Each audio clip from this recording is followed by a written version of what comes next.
Greeting to all the participants of the INC Family Forum all the way from Lille, France. I am delighted to be part of this great event and to start with a topic that is dear to my heart and very critical for family businesses. That is the family business emotions and continuity, the good, the bad, and the ugly. My name is Rania Labaki, and I will be wearing different hats today to share with you my knowledge and my experience on the topic as member of a family business, as a researcher, as an educator, but also as an advisor to business families.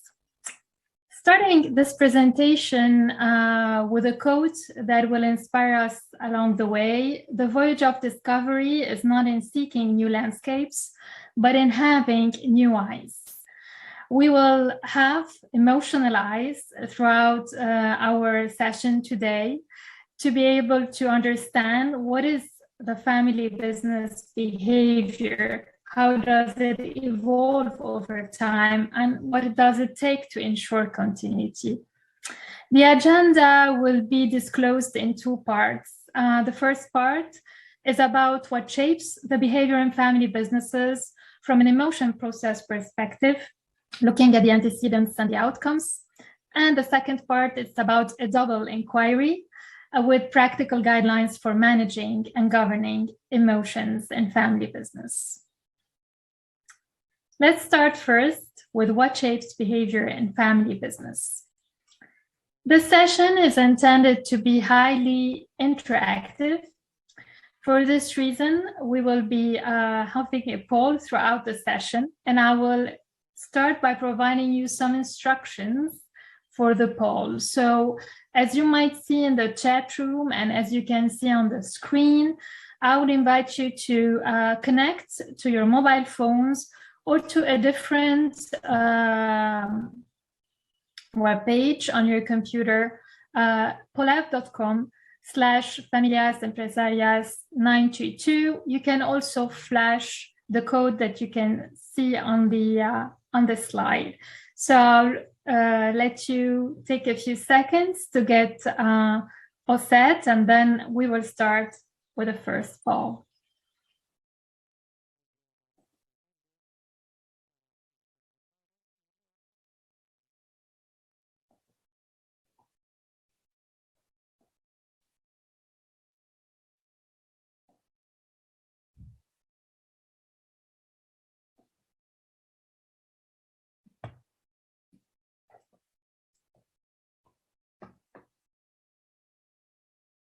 You will be asked once you enter this web address to enter your nickname or your name.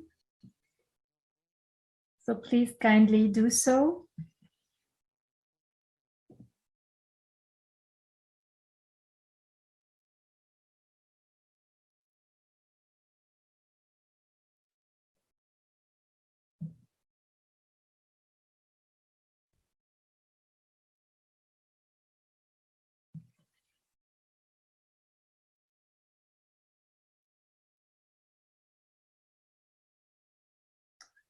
Okay, so let's start with the first poll, which is mainly a teaser poll, which will allow us to see who is among us today and from which region do you come from.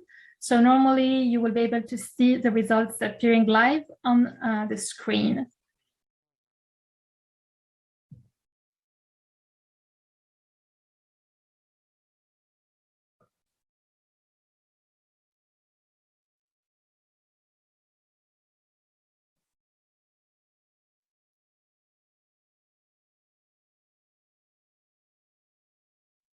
Okay, so we can see that we have a significant majority from North America,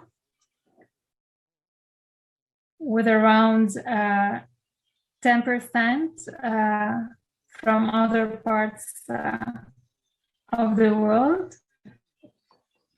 So great. So let's keep moving with a question which allows us to understand What are your position in regards with the family business? How do you identify yourself?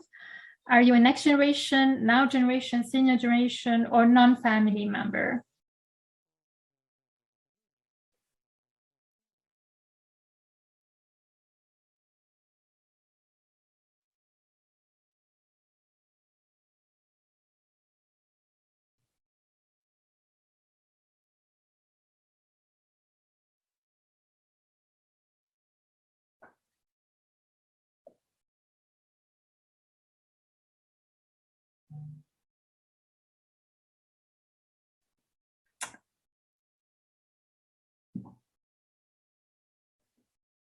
Okay, great. So we have around 50% amongst you who belong to the now generation from 36 to 55 years old.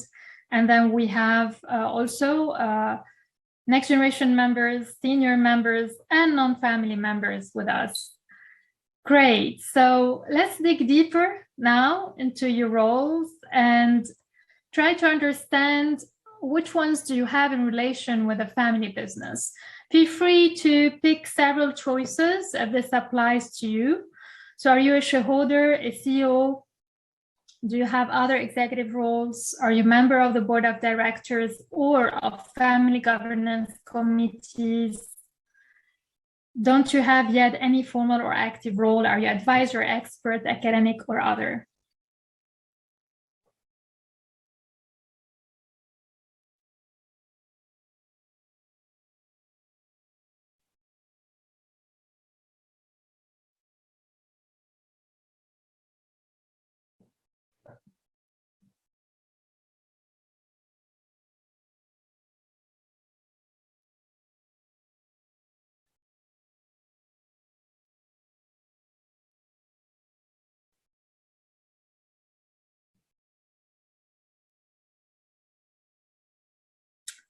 Okay, great. So we have a majority of members of board of directors. We have shareholders, so members of family governance committees, advisors with us. So that's great. Thank you so much for answering these first polls, and let's move on. I can see that other answers are still coming over. We have more and more shareholders. All right. And a few more seconds.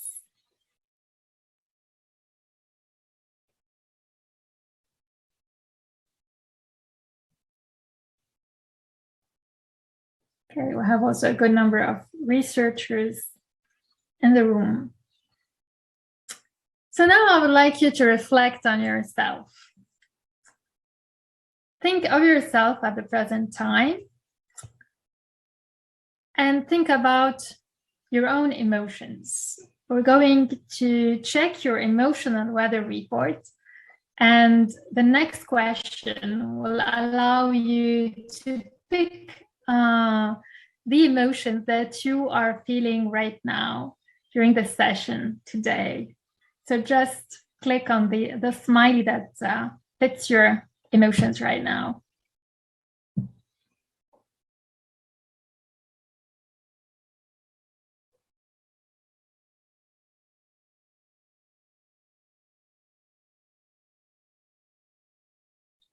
So being aware of your emotions is key in any work you do, in any task that you want to engage in.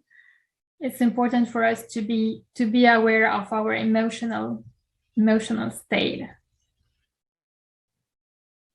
So I'll leave some more seconds for others to answer.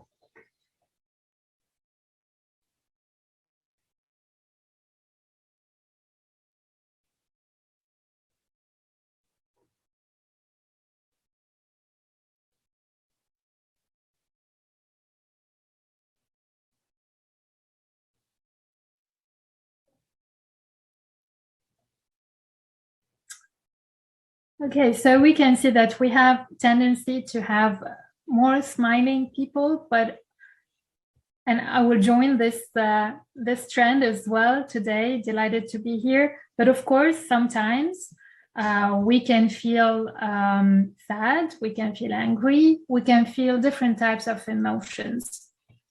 So now let's think about emotions, but in the family business context. When you think about those emotions, what words, and you can use hashtags, come to your mind?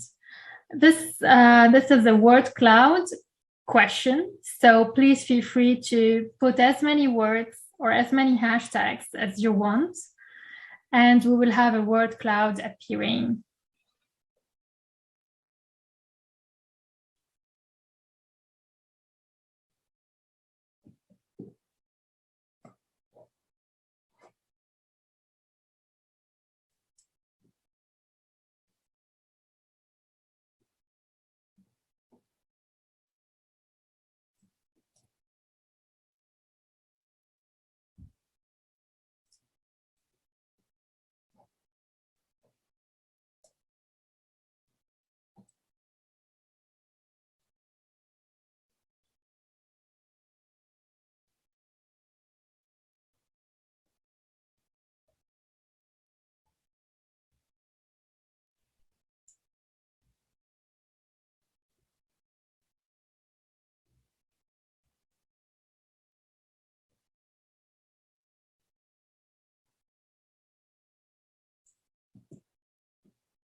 So we have many words appearing with some tendency to frustration, to challenge, but also to love, to enjoyment. So we have a mix of positive connotation and negative connotation to emotions and family business.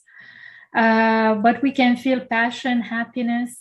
So a lot of positive words, but also it's hard. It seems to be really also prone to frustration, as I mentioned, to stress, to dilemma, to complexity, to problems.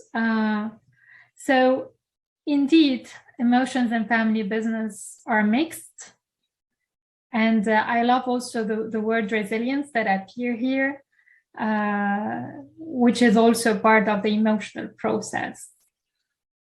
So thank you. We have a very, very nice word cloud appearing here, and we will be able to tap upon all these different dimensions that you are mentioning here throughout the presentation today. So let's keep it in mind. It's important to be aware of our own emotions, but when we translate this into a family business context, it might become a little bit more complicated. So let's move on and explore what is emotion per se. So when we think about emotion, we think mainly about a process. So there is no consensus among scholars about what is emotion. But what seems to be prone to agreement is the fact that emotional response can be triggered by a situation or an action taking place. And this situation or action taking place will trigger a cognitive appraisal. And subsequently, this emotion response will lead to behavior or to action. So building on appraisal theories, emotions are mainly looked at from a process perspective, in the sense that they occur when there is something happening, a situation, an action taking place that is being appraised, and emotions do translate into outcomes, which could be behavior, which could be action. So when I ask you to think about your own emotion, I'll also let you go further in your thinking about what triggered the emotions that you were feeling, and how did you appraise the whole situation or action which led to this emotion, and subsequently, what kind of behavior and action did it translate to? It could be physiological, but it could be also more longer term oriented actions that you would like to engage in. Of course, this is an emotion that is key when it comes to family business, this emotional appraisal perspective. And I'll explain a little bit more in a few moments. When you think about family businesses, actually, we can see them, as most of you might know, from a three-circle perspective. Family businesses are composed like just any business, from a business system and also ownership system, which interact with each other. And the additional and unique component is the family system. And the family system is very much, related to emotions. And that's what also makes the uniqueness of the family business. Family businesses have a lot of positive dimensions. They're known for being the oldest type of organization, the most prevalent one, the most resilient one during periods of crisis. And also they tend to be characterized by higher performances. So when we think about emotions in the family business, stemming from the family, interacting with the ownership and the business, we can say that those emotions might have a positive impact that supported all those great features of family businesses. Now, I would like you to reflect again and think about one of the most fulfilling experiences that you had or have observed, if you're an advisor or an academic, for example, in relation with the family business. What were, according to you, the most important outcomes of that experience? So just think about your family business, of a family business that you work with, or that you research, or that you think about. What do you think were the most important outcomes? Were they financial or emotional? Of course, we can have a mix of both, but for the sake of pushing the answers towards what is predominant when it comes to family business, I would love to have your blunt answer about emotions versus financial rewards.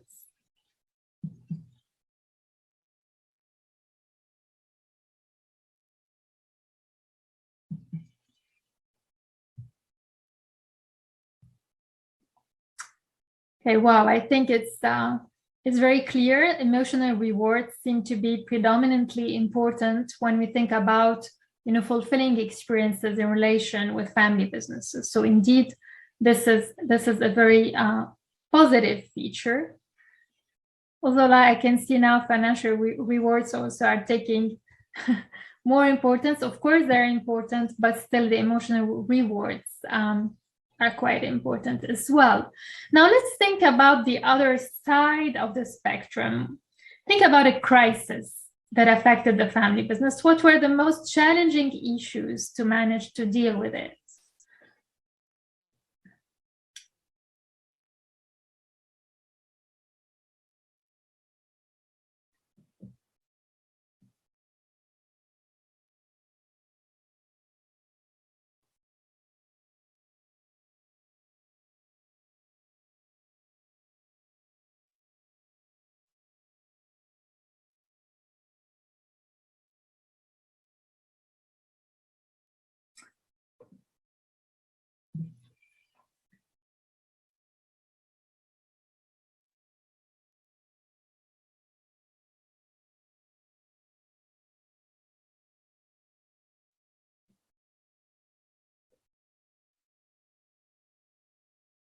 Okay, we have again here a predominance of emotional issues. So when it comes, to difficult times, emotional issues are the most challenging to deal with in the family business. So they can be very rewarding when there are great opportunities that the business is exploiting as it should. But when there is a crisis, emotional issues can really turn into a threat to the family business. So when we think about family business, there are additional challenges that stem out of the family, which is a highly emotional system. Now, think about a critical decision that you had to make in relation with a family business. What was the weight of emotion and rationality in your decision making? So beyond thinking about finance and emotion, now let's think about rationality. Rationality is mainly what you try to collect as many information as possible to weigh the pros and cons of your decision and make the most optimal decision accordingly.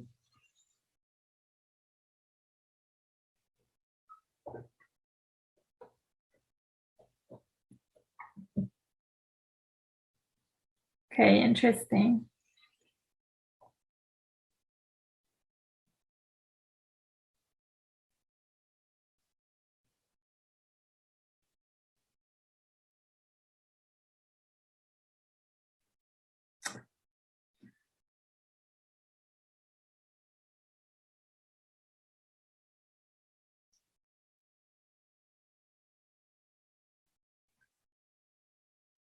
Okay, so we can see that 41% among you would rather try to make decisions based on rationality.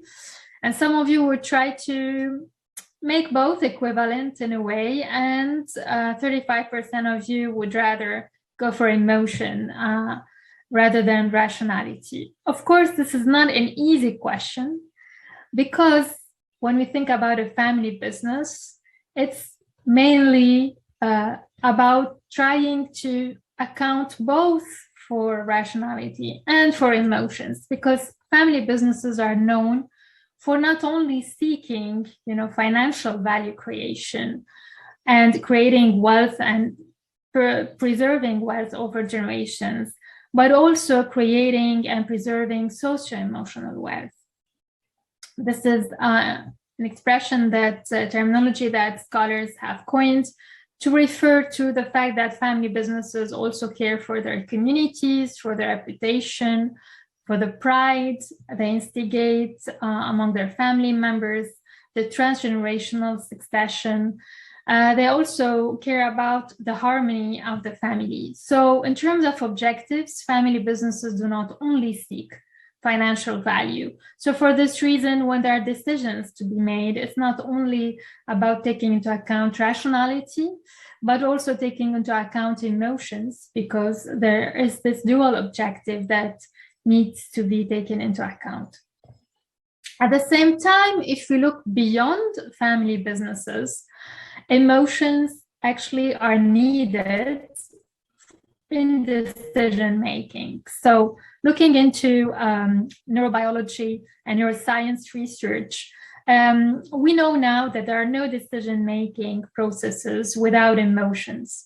And even when we take into consideration some defects in the areas where emotions are triggered in the brain, we can see that individuals have difficulties making decisions. So emotions are actually needed for decision making, but also emotions are needed post-rational action, because there is a need for emotional adjustment after any situation. So whether we speak, from a neuroscience perspective, or psychological perspective, or from a family business perspective, we can tell that emotion still is key in decision making. Now, going back to the weight of emotion and rationality, basically in family businesses, it's really like a tango dance that the family members would need to learn and to play. And as we all know, oftentimes family businesses are like icebergs. We can only see the tip of the iceberg, and actually all the emotional dilemmas are hidden underneath the surface.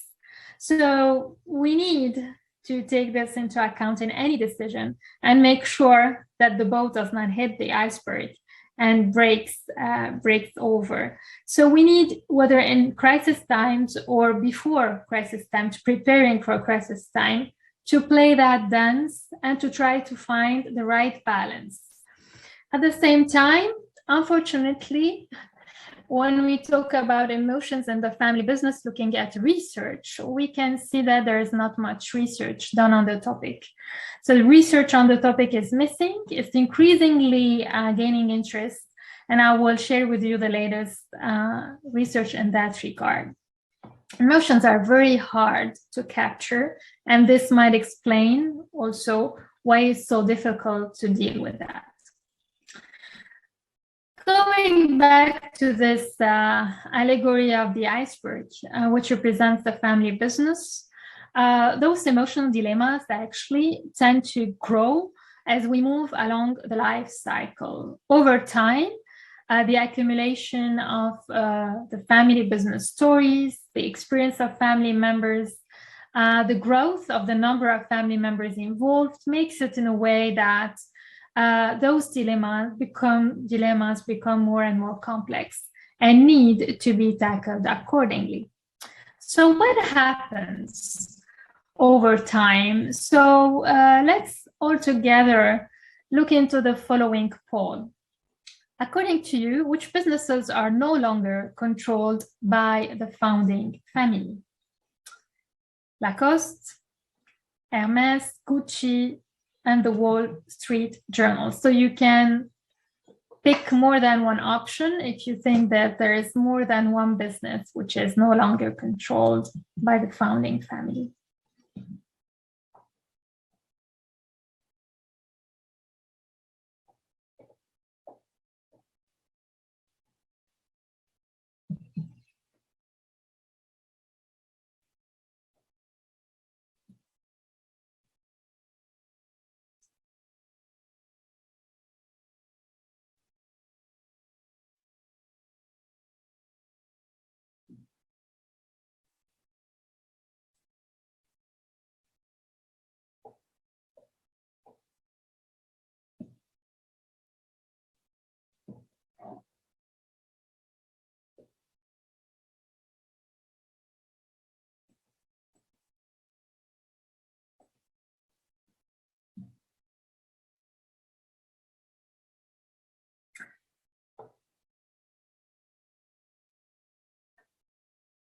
All right, so we have multiple answers and multiple correct answers. Indeed, Lacoste, Gucci, and the Wall Street Journal are no longer controlled by the founding family. However, Hermès is still controlled by the founding family. And I will share with you briefly what happened and why I have picked this family business as an example. But before that, let's reflect together on what is the main reason which has led to the loss of control of the family business by the founding family. So I would like you to pick the main reason for the sale of Lacoste, of Gucci, and the Wall Street Journal by the founding family.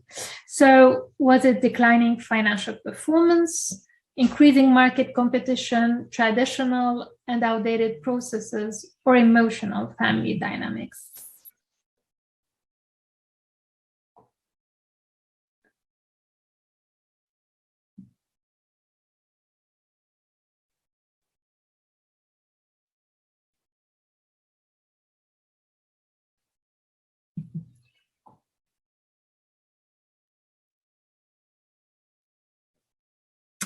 Okay, the question might have an obvious answer given the topic that we are dealing with today, but indeed, the major reason was emotional family dynamics.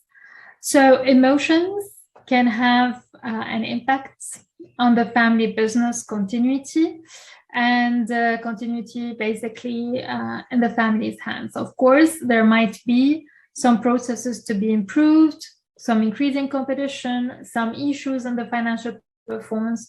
But in the case of those businesses, the main issue was around family dynamics.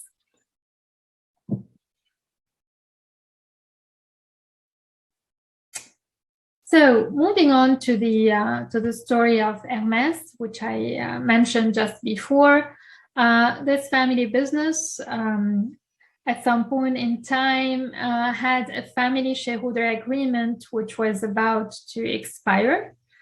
And there were some diverging interests among different family shareholders. The business was and actually still listed on the stock exchange, on the Paris Stock Exchange. And there was an increasing attempt from another investor and shareholder to take advantage of that situation and to try to buy out some shares from family members to be able to increase the control of Hermès. So that was an attempt by Bernard Arnault Group at that time. And what happened is, unlike what was expected, the family members decided to renew the family shareholders agreement and to commit to keep their shares in the business. And they managed also to take over some of the shares that were about to make the family business lose its control in the hands of the family. So this shows that when there is possibility to manage emotional dynamics in the family, there is possibility also to save the family control of the business and to ensure the continuity of the family business in the hands of the founding family. Unlike other families where those emotional issues might be sometimes too late to solve. So here comes another poll, and I guess that many of you are familiar with those statistics that circulate. What percentage of family businesses tend to make it to the third generation? Is it 30%, 10%, or 3%? Although there are no strict statistics on that side, but it's interesting to have an idea about how difficult it can be for family businesses really to remain after the third generation. So indeed, it's around 10%. You can see that some of you would go rather for 3%. So from the first to the second generation, let's see the statistics together, it's about 30%, 10% until the third generation, and from 4 to 1% from the fourth generation onwards. And what is interesting also to see is that the percentages may vary also across family businesses, across countries, because of the tax succession taxes. So this is also another component that could be taken into account, in addition to the emotional component that is also one of the main reasons why those families do not continue. Let's keep in mind that if some family businesses manage to continue over time, some others do not, it's also because family businesses are not homogeneous. Family businesses actually are heterogeneous, and it is possible to identify emotional archetypes of those family businesses. So looking at an axis of emotional interaction between the family and the business, it's possible to see that some family businesses are balanced. They have a balanced emotional interaction, which means emotions flowing from the family to the business. Some of them sit on one of the extremes of this continuum. They are enmeshed family businesses. This means that family and the business are immensely interconnected, and the emotions in the business impact the family, the emotions in the family impact the business, and all the decisions are driven also by those emotions. On the other side of the continuum, we can find disengaged family businesses where there is very little or no emotional interaction between the family and the business. And actually, when we see that some family businesses are not able to survive and continue in the family's hands, we can tell that they're either enmeshed, so emotions are too intense, or they're disengaged, or there is really a disconnect between the family and the business. So leaning towards the balanced emotional archetype would help the family make the right decisions to meet, this dual objective that I was telling you about, the financial wealth creation and preservation, and also the socio-emotional wealth. Just a few more insights into what are the distinctive factors between the enmeshed, the balanced, and the disengaged family businesses. From a systems perspective, we can say that in enmeshed family businesses, we have a low level of differentiation of self between the family members. We have system boundaries and identity boundaries, which are diffused, integrated. The cohesion is extremely high to the point that it is dysfunctional. And the adaptability of the family and the business is very rigid. Unlike the balanced family businesses, which sit in the middle of the continuum, and the disengaged, which have a very high level of differentiation of self, very rigid and segmented boundaries, low cohesion, and which is overly flexible, that it lacks strict rules to be able to lead the family business towards continuity.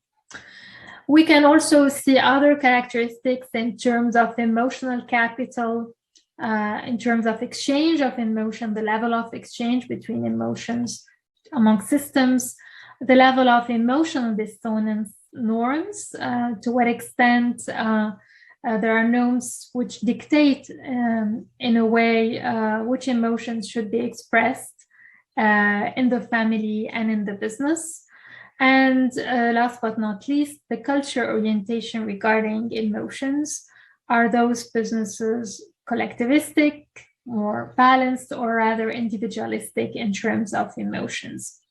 So looking at this table, which builds on an article that I had the opportunity to co-write, I would like you now to think about your own family business, or the family business that you advise or that you work with.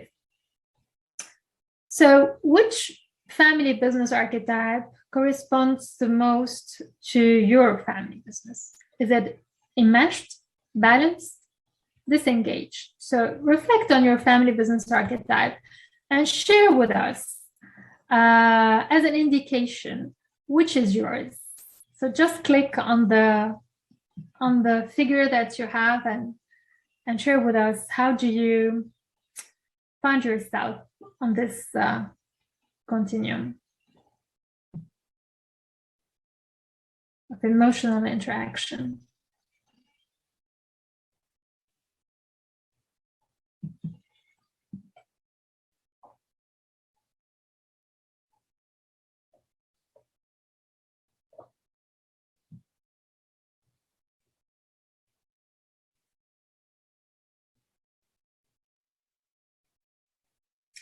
So being aware about your family business archetype is key. It's one of the keys to understand how emotions operate in your family business and what you should do to be able to bring your family business towards the balanced archetype. So first of all, it starts with awareness, really, understanding your own system. And then the next step is leaning towards improving the functioning of the system towards more balance. So I can see that having a balanced family business archetype is not an easy endeavor. We don't have many of you who are picking the balanced archetype, and it's very common. So it's not easy to fill the shoes of such an archetype, but still, once you are aware where you stand, then you can do and take the right actions to move on. You can see many family businesses seem to be enmeshed. And what also I would like to highlight here is that this relates to the life cycle stage of the family business. So usually we tend to have disengaged family businesses starting the third generation, and when the family business stems very big number of family members, and enmeshed usually in the first generation, and second, rather in the second generation. So it's a little bit also an emotional interaction that can move over time. But again, all family businesses are not alike, and there are some systems that can be put in place to be able to change that configuration, and that I will share with you today as well. So thank you for answering this question. And here come some examples of how enmeshed family businesses, or sometimes disengaged family businesses, can really lead to the demise of the family. You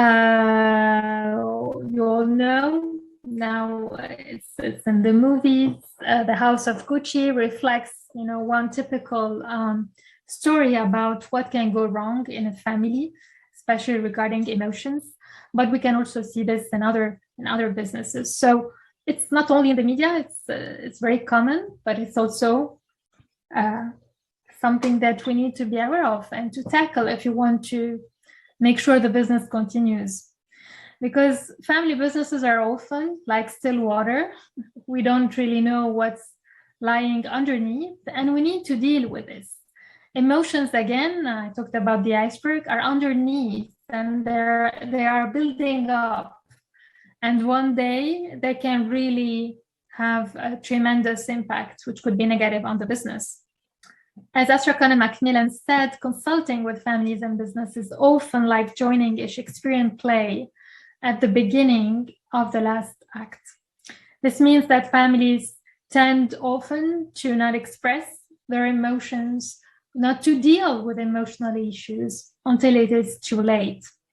And that's why, and I know there is a number of the participants today who are advisors, advising family business is different than advising non-family businesses.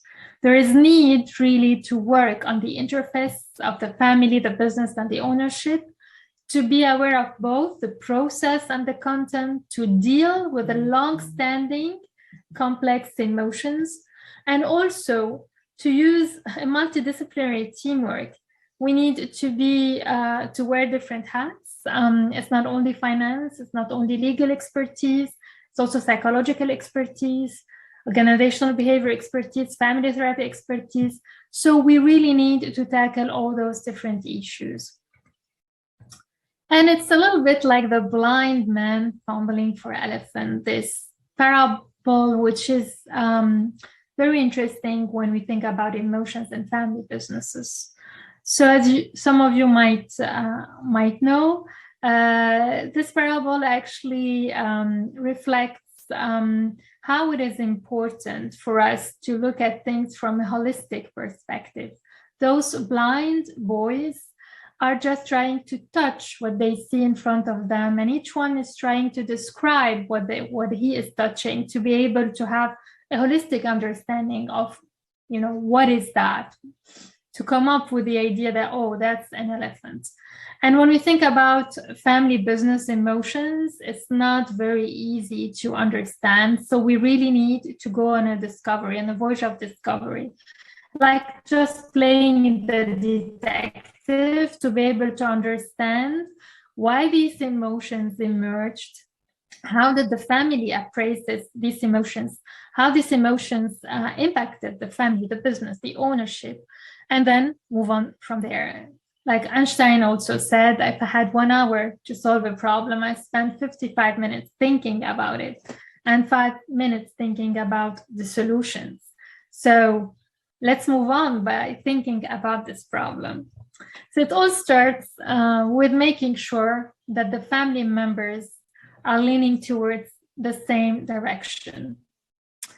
What are the objectives of the family members in the business? Are they all seeking continuity? Do they have different objectives? Because if they have different objectives, and these objectives are not met, there might be frustration, there might be complexity, there might be anger, there might be challenges. All these words that you mentioned in the word cloud that we have seen before when we talk about emotions and family businesses. So it is important to identify all those different expectations and try to see how to bring all the family members together around these expectations. What are the roles of the different family members in the circles? Where do they stand, and where do they see the family in 10, 50, 100 years from now? As Ivan Lansberg has put it in one of his pioneering books, Succeeding Generations, it's really about finding the common vision, the common dream, and doing the work around this also will help the family discuss the issues around emotions, heal those emotions, and move forward. So first of all, we need really to understand where are we going all together and to work out our emotions around this common vision or this common dream, to look at the commonalities. What is common among what we are expecting all together as family members in the business? What are the shared interests we have, and build upon that? For this, we need to explore emotions from a multi-level perspective. We cannot look at emotions only at the business level, the ownership, the family, or the individual level. And now I would like just to issue a quick warning, because what I'm going to show you next is a framework that I have co-developed recently, that was published recently, on emotions and family business. It might look complicated at the first sight, but we'll go step by step and you'll see it's not that complicated. It's rather comprehensive. So you are warned with this multi-level framework that you can see on the slide. So as you can see, many things are popping up, but we have different levels. We have the intra, the interpersonal, the family, the ownership, the business, and the family business levels when we think about emotions. And as I said, we're going to try to go step by step over it. So let's start with what you see in the red quadrant. The impact of emotion contagion, because emotions can be contagious. They start at the interpersonal level. They can, spread among different family members, and they can impact behavior.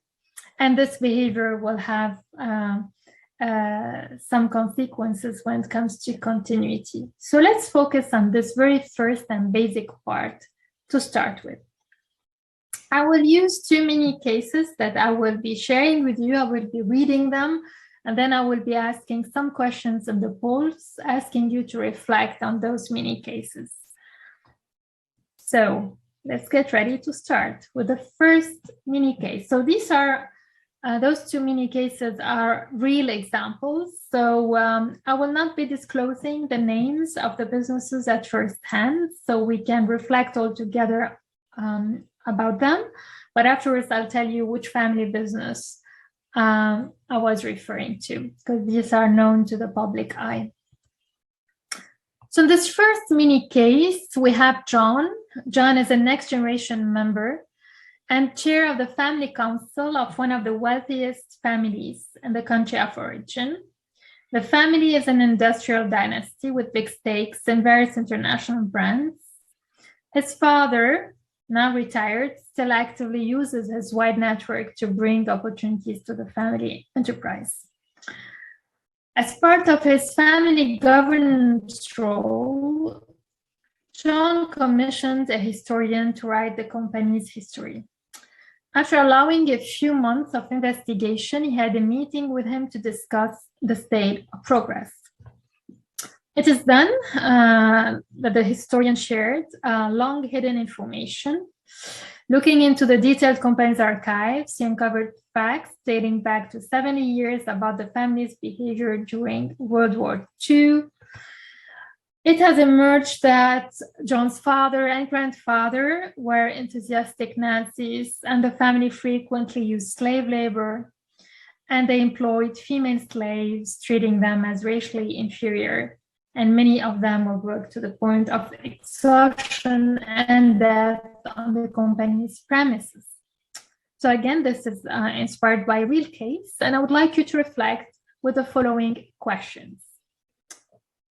Which emotions would the next generation feel? So putting yourselves in the shoes of John or the next generation members of that family business, please just write down, and we will have a word cloud appearing, the emotions that you think the next generation would feel.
Okay, so we can see shame, guilt, disappointment, embarrassment, anger, sadness, discomfort,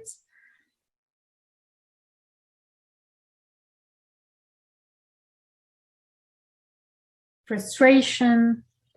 So negative emotions mainly that the next generation would feel. Thank you for answering this first all.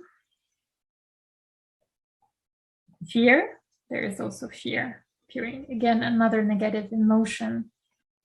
So following the appraisal, to go back to this emotion process that I mentioned before, following the appraisal of the history, the next generation is able to feel emotions, right? When the next generation was not aware about what happened in the history, those emotions were not there yet. So what are the triggers of such emotions? According to you, if you had to use one word.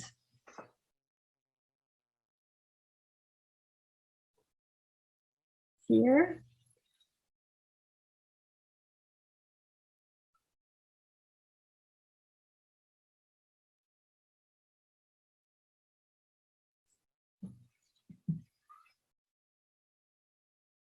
Insecurity, anxiety.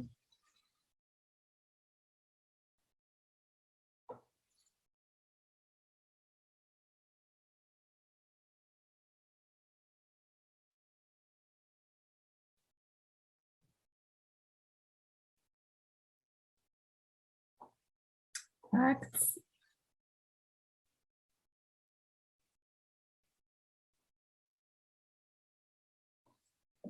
The lie, the distrust.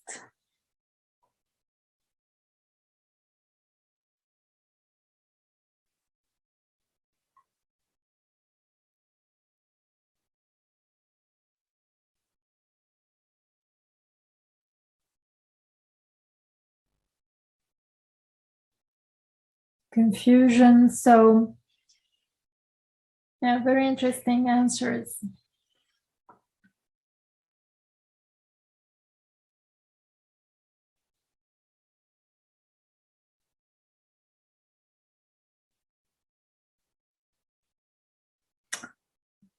The knowledge.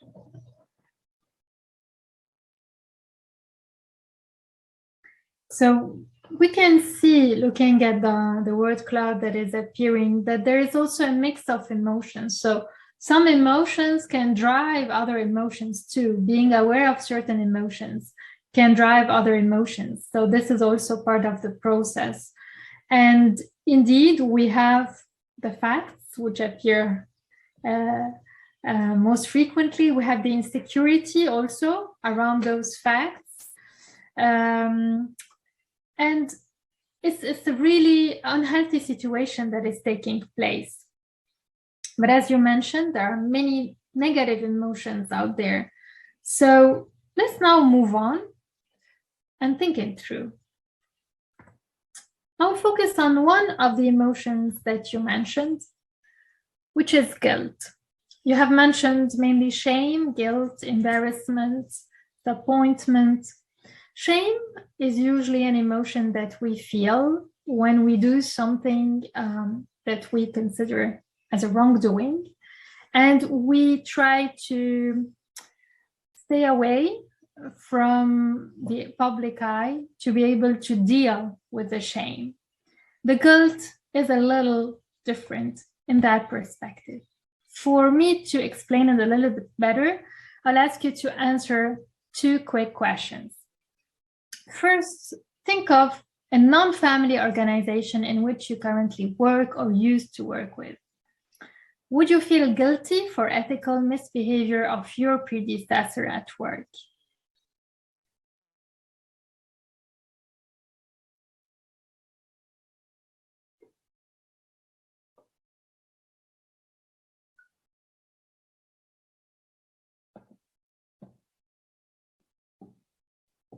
A few more seconds. It seems like 100%, but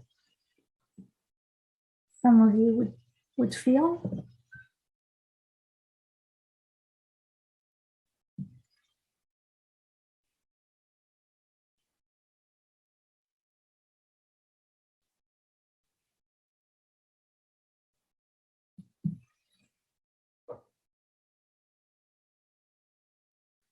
Okay, so 80% more or less among you will not feel guilty for this ethical misbehavior of your predecessor at work. The majority, at least.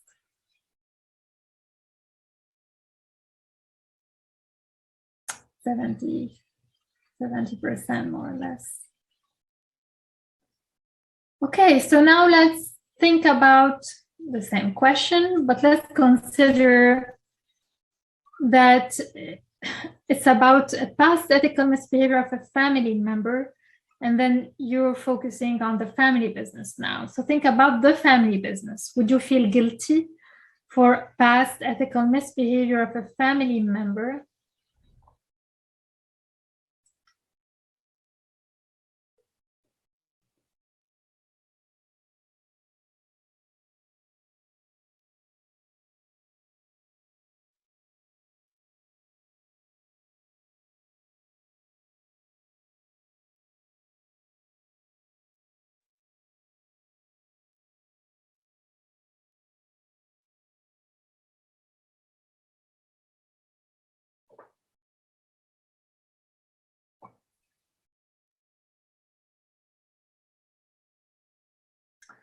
So the tendency is reversed as compared to the previous question. So we have a majority of yes here.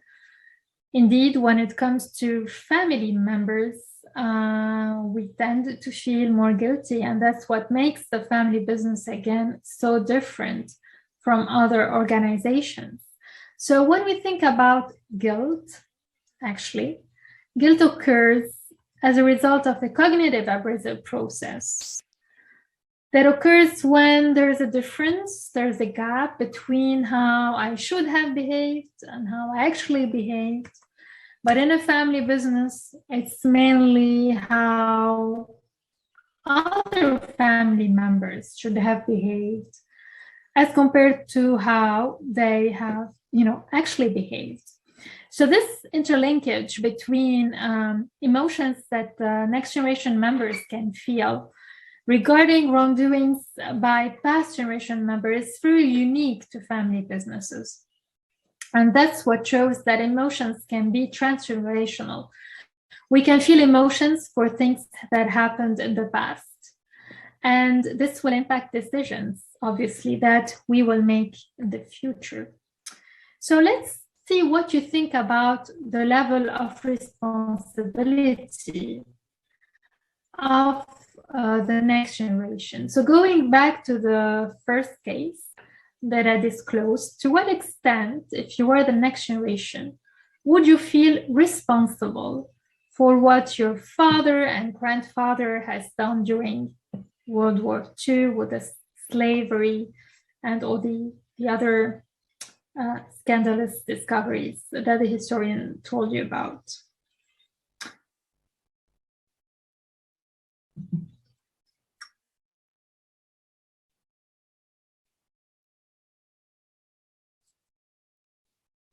So far, okay.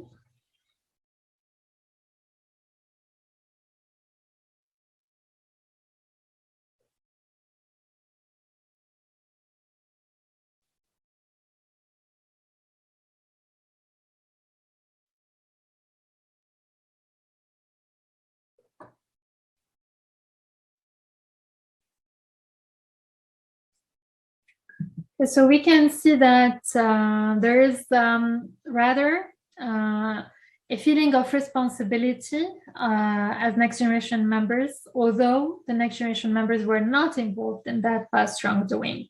So 40% of you, more or less, very responsible. And yeah, almost the same feel that they are moderately responsible, 25% as not responsible. And actually, this variety is very normal, and it's actually due to the level of identification that the next generation members have towards the family. And that's what research shows, and that's what I will show you at the next slide. So actually, the level of identification of the next generation members with the family will determine the level of guilt that the family members will feel for the past or present wrongdoings. And unlike what could be expected, actually, the less the family members are identified with the family, the more their level of guilt. In other words, the family members are able to distance themselves from what happened, to have an appraisal of the situation, which is as objective as possible, and then to feel those emotions accordingly. And the more identified the family members, the less they will feel guilty, being less able to distance themselves and to do a proper appraisal of the situation. So what is interesting to keep in mind here is that the level of responsibility and the level of emotions that family members might feel is not straightforward. It will depend with how much identified the family members are with the business. That's based on research that was done on a Western sample of next generation members. So now let's think about the actions, because as you know, when we think about emotion as a process, there is the intensity of emotions and there is the behavior and the action that come out of it. So what actions would you take? And perhaps you can think about it in terms of priority as well. Would you do private apologies to the victims, provide financial compensation, change or improve existing processes? Would you publicly communicate about the wrongdoing? Or would you resign from the family business role? Or would you do nothing?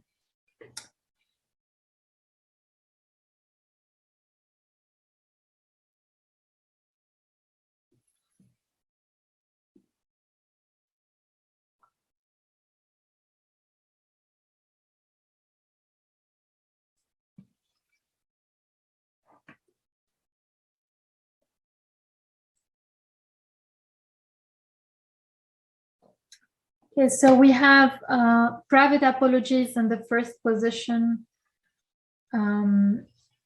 changing, improving existing processes, follow public communication, then financial compensation, resigning, and none. few of you have picked the none option. Just leave a little bit more time for others to answer. Okay, so some would change, improve. Yeah, it's changing all the time. So I'll wait a little bit before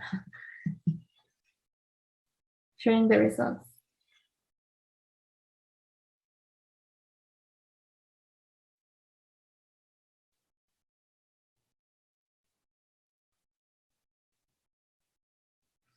Okay, so there is this change and improvement in existing processes, which is in the first position. Yeah, changing all the time. First, second position. Let's say the three main ones is around changing the processes, apologizing, and providing financial compensation. Resigning from the family business role comes really as a last resort in terms of priorities. So let me share with you what research shows following such situations and what is the family business that I was talking about and what did the family members do following the facts that they have uncovered. So there are many responsible behaviors that the next generation members commit to make following this emotion of guilt, doing restorative or reparative actions, apologizing and changing business practices indeed. So very in line with your answers. And going back to the family business that I mentioned, I guess those different international brands are familiar with you. Krispy Kreme, Panera Bread, or even Pret à Manger. They are all part of the GAB holdings controlled by the Reimann family in Germany. And what the family basically did is communicate the facts openly to the public and decided to donate a certain amount of money to be able to compensate what happened in the past, and also committed to disclose in details all the facts to be as transparent as possible. So in a way, those feelings of guilt following the discovery of certain wrongdoings in the past might push the next generation to feel guilty and accordingly to engage in positive behaviors. So the takeaway from this case is mainly the fact that although guilt can be a negative emotion, it can lead to constructive actions. So negative emotions can really have positive impact in certain instances. So let's keep this in mind. It's possible to leverage negative emotions in the family business to be able to move on and to ensure continuity. We have many other examples. I won't be long around this, but we have the Merck pharmaceutical family business, again in Germany, which has also employed forced labor during the World War II, producing chemicals that were useful for the Nazis. So the family also apologized, decided to pay financial compensation, and it also erected the statues to be able to officially show its guilt following what happened. So family businesses can do something about guilt and move on. And in the case of Merck, just very quickly, this happened 2 generations after the facts. So again, what is interesting here is to see that the next generation can really feel guilty after more than 1 generation. And we can also see other extreme examples, like, for example, the son of Bernard Madoff, which committed suicide, and in his letter, he He claims that he felt guilty for what his father has done. So depending again on the level of identification of family members with other family members or with the family, we can have actions which can be triggered following emotions. So now let's look into the second unique case altogether, and I will read it out loud again, and I will ask you to reflect on it and then share with you which family business is it.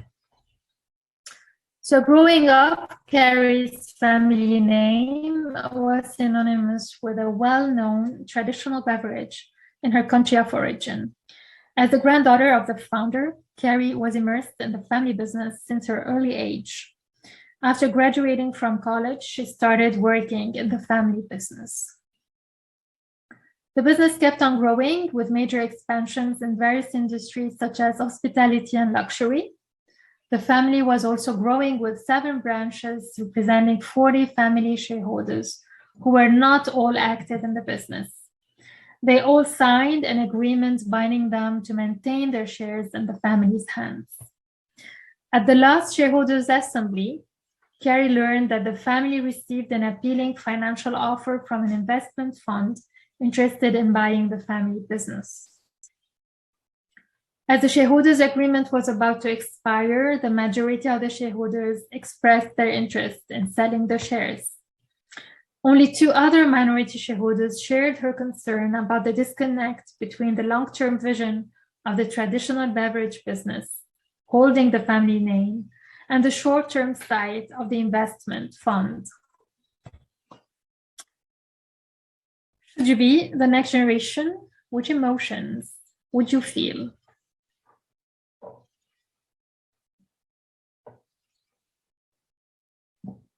So you have a family shareholders agreement about to expire. Most of the family members ready to sell. You have grown in the business. You seem to be emotionally attached to the business. The business holds the family name. And the buyer is more short-term oriented, whereas the beverage business is more long-term oriented. Confusion, disappointment, disengagement.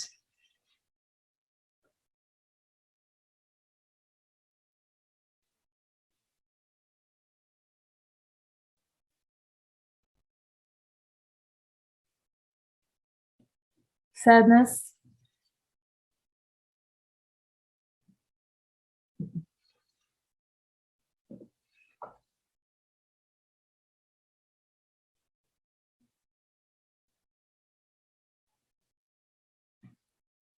I can see enthusiasm for some. Frustration, melancholy, disillusion. So again, we can see mainly negative emotions popping up.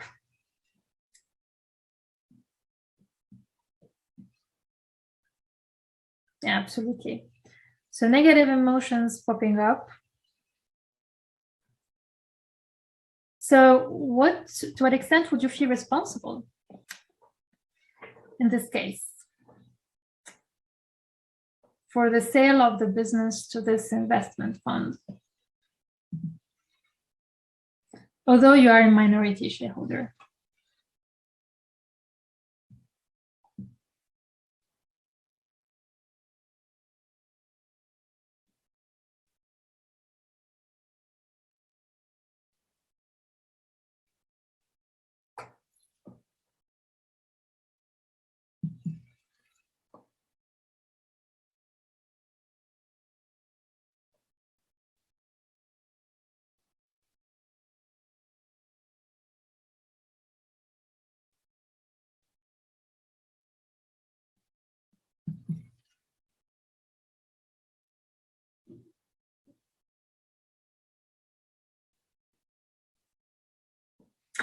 So again, we can see a disparity in the answers. And just like we have seen it in the case of the guilt, it will depend on the level of the identification that the next generation members have towards the family business.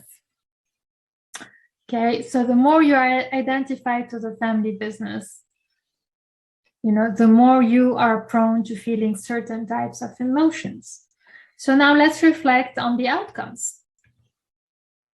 What actions would you take in relation to the family business once the business is sold? Because you're not a majority shareholder, what would you do? Would you invest the proceedings of the sale in another business? Would you work on a plan to buy back the business? Or would you do nothing special about it?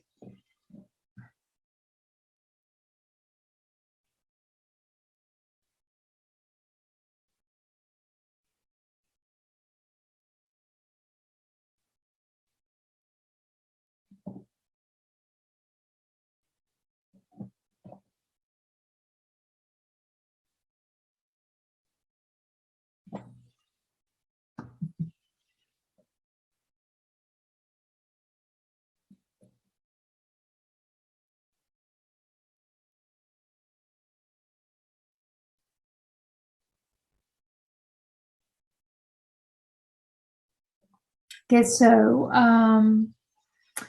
first invest in another business, work on a plan to buy back, and no actions. Yeah, this is like the third option. So let's see what happened and what emotion was really at the heart of this family business case. So actually, it was another negative emotion. It was regret. Regret, this time following the sale. So this, again, based on research, invites us to think about the role that some emotions might play in certain decisions, key decisions for continuity, such as divestment decisions, and the implications that such a decision can have in terms of emotional and financial value. What is the real emotional and financial value that some family members derive following the divestment decision? And whether they're not finding this financial value or emotional value they're expecting, they would engage in certain actions. So previously, we had a poll regarding Lacoste, the Wall Street Journal, for example, which were sold by the founding family. But we have also other examples. And the example I had in mind mainly, it was Champagne Tétanger. So that was the beverage business that I was mentioning. And the example was about a girl, but actually it was a next generation member that you can see here on the picture. Yeah, Emmanuel Tétanger. And usually, I mean, even if you look at the Wall Street Journal, the Bancroft family members, some of them also expressed regret following the sale. So when some family members are highly identified with a family business, with a long-term orientation, they tend to feel regret following the sale. But each family business is different, right? So there are possibilities that those family members buy back the business, which was the case of the Champagne Tétanger, where Pierre-Emmanuel actually decided to buy back the business with the support of a fund created by other families who understood his cause. And he managed actually to buy it back at a much higher price than the original price to which the business was sold, only 6 months later. And as one of the supporters of this buyback mentioned, when the young Tétanger called me, I immediately said yes, because a business that loses its name loses its soul. So this shows that following emotions of regret, which stem again from a high level of identification, family members can use this negative emotion and do some constructive action. So today the business has been passed on to the next generation, so he's no longer in charge, which means that the business managed to continue with this long-term perspective. Regarding the Wall Street Journal, even the Lacoste, some of the family members engaged in the case of the Wall Street Journal to set up a family office with multiple activities supporting family members on different levels, governance, education, and so on, and other families to learn the lessons in a way from what happened. And in the case of Lacoste, some family members indeed went and bought back other businesses and also continued the philanthropic activities of the families, the original founding family. So there is life after sale, but again, there is need to express those emotions, to consider them, to be able to move on accordingly. Because not all families are alike. Happy ones could be, but unhappy ones, that seem a little bit complicated. So let's now move to the second part around the double inquiry with some practical guidelines for managing and governing emotions. And you can see that I'm separating here the emotion management process from the governance process of emotion. And this is very important. Keeping again in mind, just as a reminder, that family businesses can operate differently depending on their emotional archetype, depending on the level of interaction between the family and the business on the emotional side. So looking back at my framework, the framework that I showed you before, let's move a little bit to the emotion management strategies part. So once we have those emotions impacting behavior, continuity of the family business, we can also do something about them to be able to improve the processes and improve the outcome. Without going into details, there are two major emotion management strategies that were identified by social psychologists: the antecedent focused and the response focused. So basically, the idea is to say that emotion regulation can occur at different stages of the emotion process. So either we can, have an impact on the situation, on the action, or on the appraisal, on the emotion response directly, or the behavior.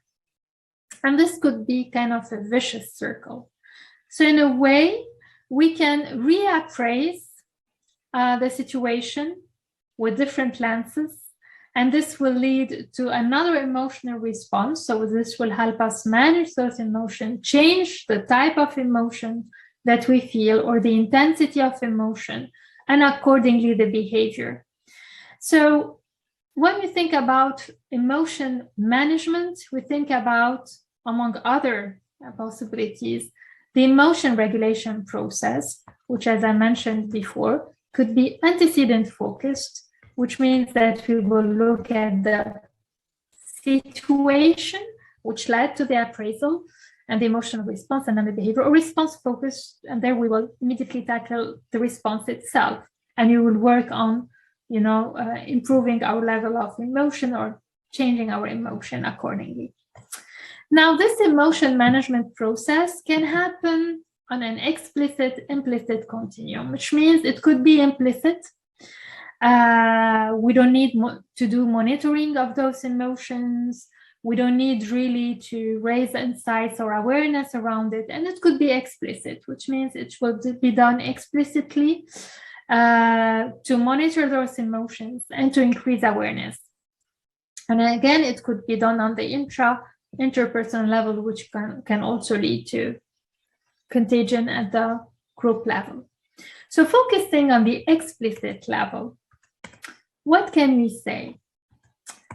Interestingly, we can see already that from 2 decades ago, a little bit more than 2 decades ago, actually, in the organizational behavior field, we saw a stream of thought developing around the fact that emotions really matter in organizations, and that we need to also trigger emotion as part of the work role. So in organizations, we should not only think about them rationally, we should also trigger some emotions in the employees, in the workplace.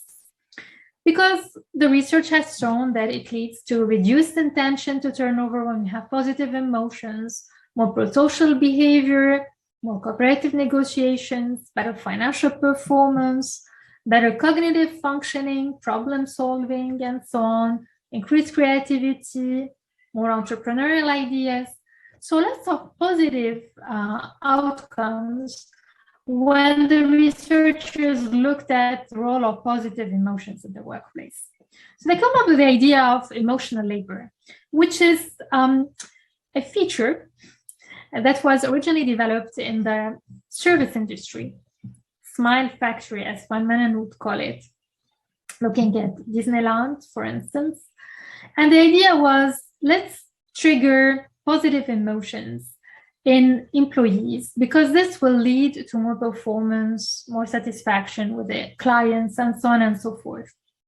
However, the emotional labor is an emotional work, and the employees, for different reasons, might not always feel like smiling, feel happy, and triggering or expressing emotions that they do not feel might lead to burnout, to emotional burnout.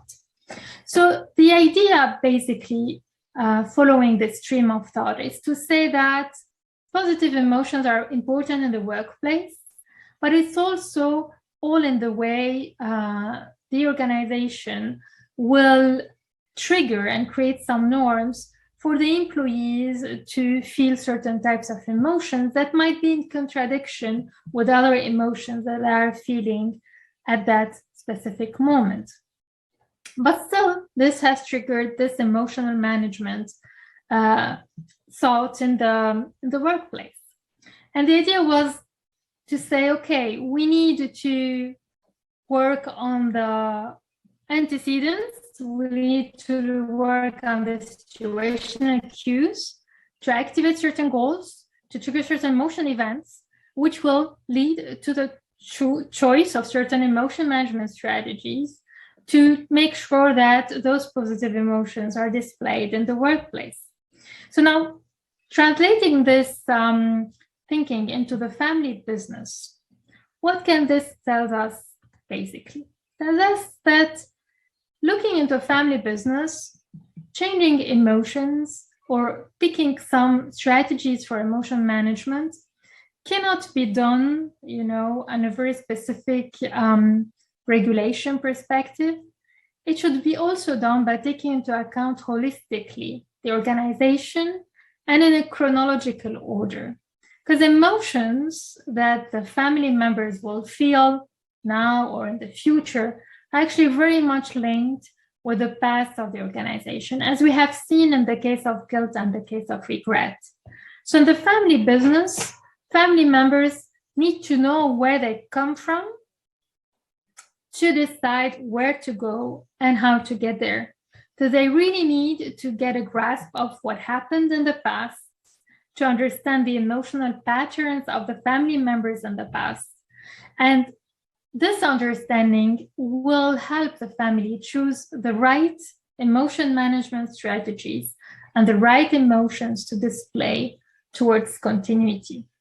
So there is this specific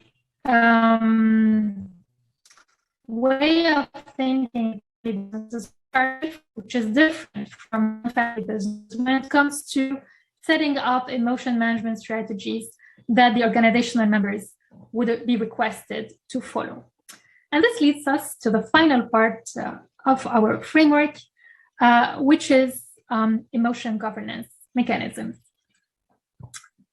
Actually, emotion governance mechanisms, as you can see here on the figure, can be of different types and on different levels. It could be sociocultural norms, informal, that are rooted in the society where the family, comes from.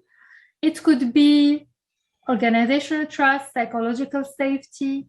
It could be the mutual trust of family members, family reunion, family norms. So these different informal mechanisms actually will motivate the emotion management strategies that the family members should follow, and also will help monitor the way family members are following those strategies towards continuity. And those emotion governance mechanisms can be also formal. For example, we can have business governance structures, agreements, organizational norms that are written, family governance structures and agreements that are formal. And these will also provide a framework for the family members to pick their strategies to manage emotions, and also which emotions they should be expressing and which behavior should this lead to accordingly. And those emotion governance mechanisms, those different ones, have nuances across family businesses. So whether the family business is balanced, is disengaged, or enmeshed, we can, look at different levels of informal emotion governance and of formal emotion governance. So depending on where your family business would stand, and I asked you this question before, you might want to look at the right dose of formality when it comes to emotion governance to make sure that you are working with your family to be able to move towards the balanced family business side. So in other words, to wrap it up, it's important for family members to also set up some governance mechanisms, or to be aware of the importance of some informal governance mechanisms that can monitor and play out when it comes to emotion management, and this will lead to the right behavior and the right continuity. So let me just ask you to reflect on your own case briefly. Which informal mechanisms helped you in the emotion governance, although you might not be really aware about its impact? But when you think about sociocultural norms, organization trust, family reunion, family norms, how do you govern your emotions? How do you monitor the way the family members express their emotions, control their emotions, so that it leads to the right behavior?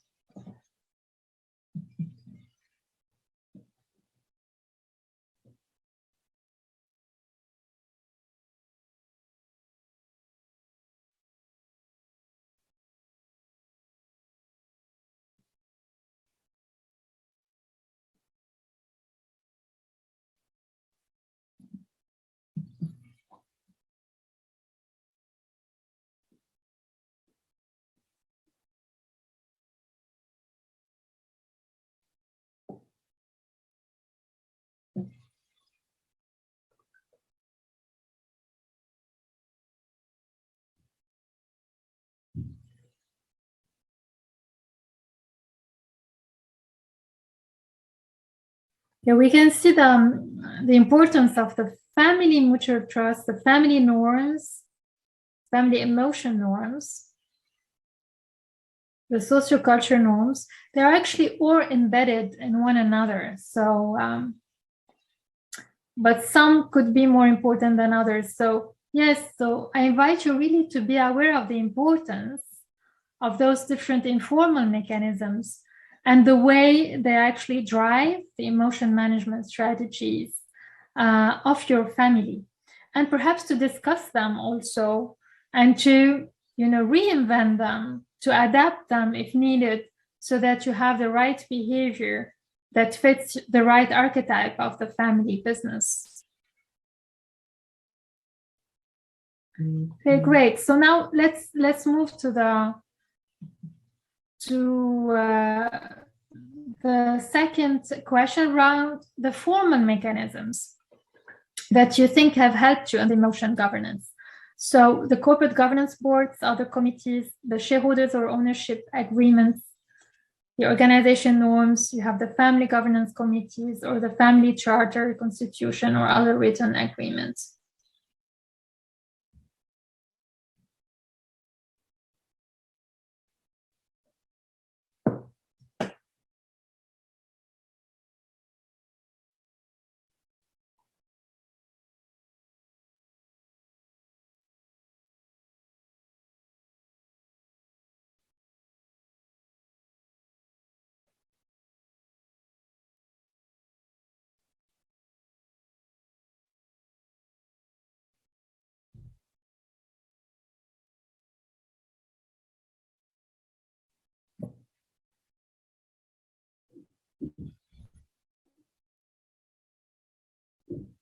Okay, so we can see that, it's a mix between organizational norms and family formalization of norms in terms of charter, constitution, written agreements. So again, all these mechanisms are not only helpful, to set up some frameworks for functioning in the business from a rational perspective, but also for emotions per se. So again, I invite you also to be aware of the importance of those formal mechanisms for your emotion governance, and to discuss the emotion, dimension openly, accordingly. So let me wrap it up almost here. So I really invite you to think about management and governance of emotions in the family business separately. These are not the same thing. So let's think about governance of emotions.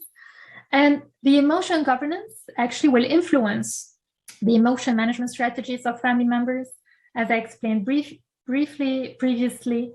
It also depends, the level of formal emotion governance and the level of informal emotion governance will depend on the archetype of your family business, whether you are disengaged, balanced, or enmeshed, and you can work on the dose of formal and informal emotion governance to also help your family business move towards the balanced archetype. And afterwards, you have the influence of the emotion management strategies with the family business behavior in relation with continuity. So it's like a circle. You consolidate the emotion governance to have the right strategies for emotion management, the right behavior, and continuity. So just keep in mind two little things. Emotion governance is dynamic, so it changes over time. Keep in mind that you would need to adapt the informal and formal governance mechanisms accordingly, and that you need a leader also for emotion governance. The leader is not only about management, it's also about the emotion governance, and to think about developing the skills for your leader to motivate the family business members around aligning their emotion management. Concluding remarks. Emotion governance is really an overarching multidimensional mechanism that will help you at different stages of the emotion management process, ex ante, before, during, and ex post. It will help you motivate, support, and monitor the family members to be aligned around the emotion management strategies, and therefore to contribute to ensure the accountability in meeting the financial and the socio-emotional goals for the family business continuity. So I think I will stop here. I'd just like you to reflect on perhaps one or two key takeaways that you will practically use. Maybe just reflect on that, write them down. You can write them down and share them with us. And you can also ask questions. So thank you very much. I think we have a few minutes left for questions. Happy to take any question, and also happy to share with you the list of references if you'd like to read more about the research that I have discussed before. Thank you. Thank you, Rania. We have several questions. I would like to start with one of them. This is a clarifying question. Is rationality always associated with money, or did our guests got it wrong? Yes, well, some scholars talk about emotional rationality, just like we talk about bounded rationality. So actually it's a mix. It's the tango dance that I was mentioning before. So researchers tend more and more to use the mix of the terminologies, and to say that rationality is not necessarily about finance, but sometimes it is really about trying to be as objective as possible in the decision-making process.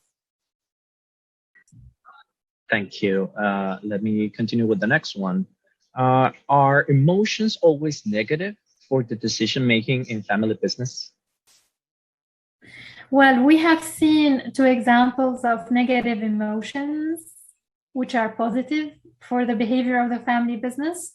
But we have also lots of positive emotions. I think, for example, of pride, which is a positive emotion that will impact not only the family members, but also the non-family employees in the family business, which can lead also to positive outcomes like entrepreneurial behavior, creativity, performance, and so on and so forth. So again, let's keep in mind the fact that positive emotions can have positive outcome, but also negative emotions can have a positive outcome. It's all in the way we are managing them. We're aligned with the family to manage them, and we work on governing them informally or formally. Thank you. Just another question. In the archetype thing that you were talking about, do you mean then that the disengaged family business archetype is expected to live less than the balanced one? Excuse me, can you repeat? Is expected to? Yeah. Does it mean that the disengaged archetype is expected to live less or to survive less than the balanced one? In terms of family continuity in the business, yes, I would say. Because the family members will be less and less attached emotionally to the business. And the long-term perspective that the family businesses are known for will no longer be necessarily followed. So, and we have seen examples of family members easily selling their shares because of this lack of the emotional connection with the business. And accordingly, the family business can still exist, but no longer as a family business. So, yeah, in that perspective, the disengaged family businesses are more threatened, let's say, to lose the family control. Thank you, Rania. And just the last question. Can you identify common dynamics that in this taking into account emotions that may have negative influence in the family business decision process making? Yes, certainly. Again, the key is whether the family members are aligned about the future, about the vision they want to pursue all together. So if there is no alignment and no work around this alignment process, then emotions will not be managed in an aligned way. They will not be governed in an aligned way, and this really might have a negative impact. For this reason, I highly recommend the family members to discuss during the development of the governance mechanisms, the emotional dimensions, to be aware of the fact that otherwise the emotions will be building up underneath the water and will really drive the family business sometimes to failure if the family members do not act properly at the right time. Great, excellent. Thank you, Rania. I guess we will see you soon again. Thank you very much for your attention.